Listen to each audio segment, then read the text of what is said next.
Hello guys, welcome back sa aking YouTube channel. So for this video guys, review natin yung Toshi 5G CP na nabili ko sa Shopee, kung worth it ba to. Kung sa mga nakabili dyan ng 5G Toshi na modem, so paki-comment na lang below guys kung okay ba. So ito na guys, unbox ko na yung modem na to.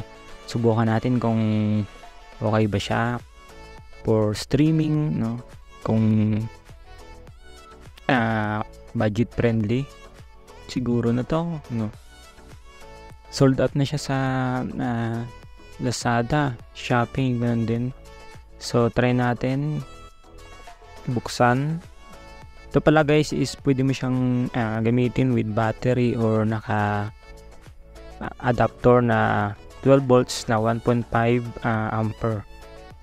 Then yung battery nyo is 7.4 volts na kung lalabas kayo, nag-outing, pwede nyong dalhin siya. Then naka dual sim na siya. Then pwede mo din lagyan ng telephone kung gusto mo. Kung sa bahay kayo, lagyan mo na lang ng telephone. So makakatipid ka pa compare na magbayad ka sa PLDT or fiber, kung anumang internet connection sa inyo naka wired, no? Ito is for backup lang purpose. Kung gusto nyo na mas magandang modem is mag-search na lang kayo ng ibang brand. So ito lang ma-review kasi ito lang mayroon ako guys. So yan yung pinaka-front ng modem na to. Then sa likod nyo is makikita mo is may lagay siya ng external antenna, no? Then TS9, so may type C din for USB siya, no? Tapos yung battery niya makita mo sana, no? Battery lead. So kung yung battery lead, kung may battery siya, pipindutin mo na lang siya sa likod para umilaw siya kung ilang percent na yung battery mo in case na may battery ka. So yan, plug na natin yung 12 volts, try natin. Ito guys is okay lang din, pero para sa akin kung may iba pa kayong mapagpilian na modem na mas maganda dito is mas okay yun. Ako din is mayroong Telstra na modem. So kung gusto nyo ng review, i-compare ko yung 5G CP na to compare dun sa Telstra na modem ko is kung okay ba sila, kung same lang ba.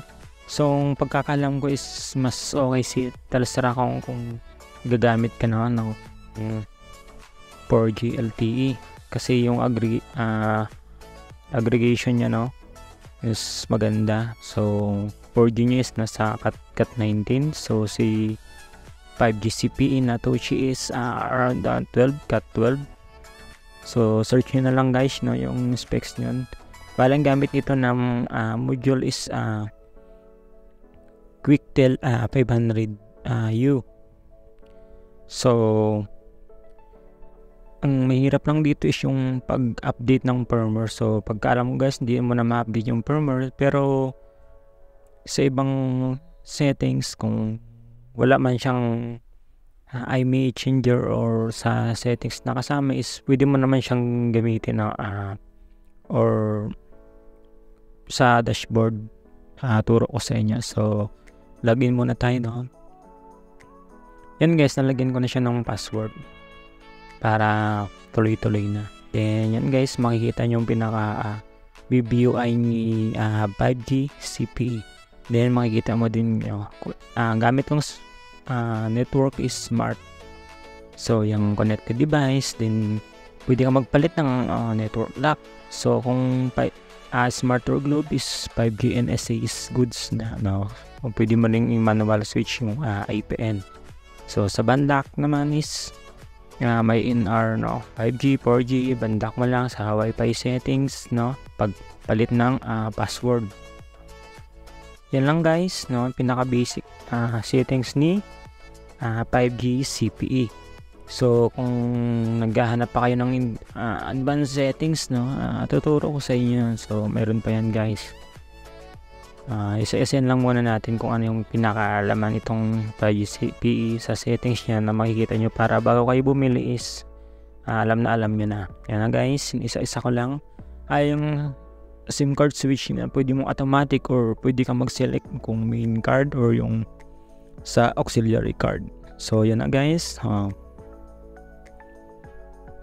Yan, naka-connected na siya. Nalagyan ko na siya ng password guys. So ito is try muna natin yung kung gaano siya kabilis, no. Smart 5G to guys. Bale yung ban niya is sa 4G is nilagay ko is 1+3, tapos sa 5G is N41. So yan ang available natin na band for smart or globe, no? Yung karamihan ginagamit. Yung N78 is for dito. Siguro yung globe may N78 sa ibang area, so sa area ko is wala siyang N78. Ganun din si smart N41 na. Try ko ng spell test. So 331 guys, so hindi na yun masama. So sobrang mabilis na yan.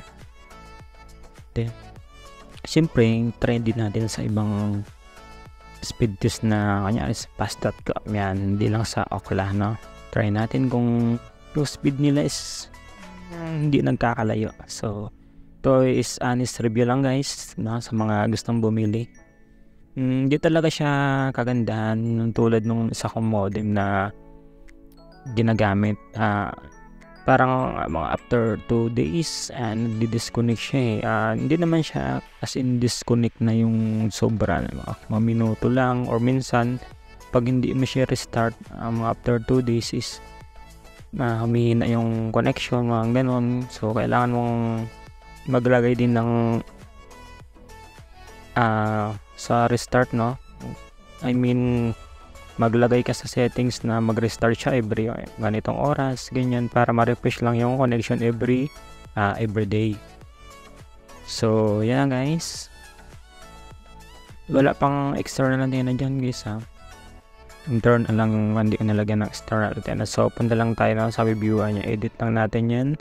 So 192.168.80_command.asc para makapag-command tayo. So tingnan natin yung temperature nung binakang module, 80 plus Q temp. So yan na guys, turn natin, makikita nya.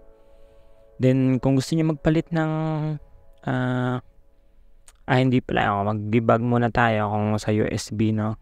Makikita natin yung USB debugging, kung paano natin siya i-on. So yan, debug switch, USB switch, yan lang. Then kung gusto nyong magpalit, no, ng IMEI, no, sa mga promo na hindi gumagana sa device na to, so pwede kayo magpalit. Yan na guys, pwede nyo palitan yan. Then yun lang, working naman yan guys. Na try ko magpalit ng IMEI sa ibang promo, is working naman siya. So yan lang guys. So sana nakatulong ako sa inyo, no.